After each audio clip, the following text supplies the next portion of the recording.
having a spiritual walk with God, it is so important not to walk in offense, but to walk in freedom. And another thing, don't be apologetic for your love for Jesus Christ.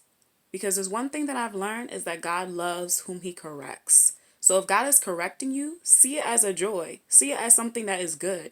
God loves me so much that he's correcting me. And another thing, the world is going to hate you when you follow God. When you live for this world and you're a part of the world, you're loved and you're appreciated. However, if you love Jesus and you live for Jesus, you will be hated and underestimated.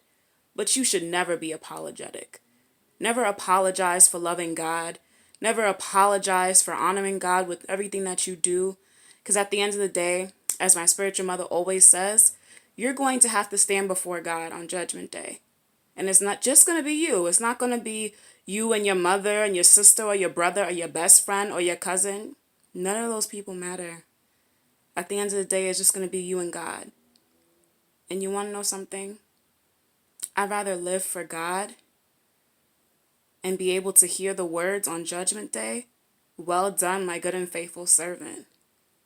I'd rather be accepted by God and rejected by the world than be qualified by the world and denied by God. One of my worst fears is to hear the words, "I never knew you." And that is why I go hard for God.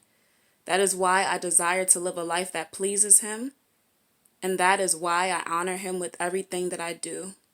So for those of you who don't have a relationship with God, for those of you who you're kind of curious into knowing if God is real or not, ask God to reveal himself to you. And I promise you he will.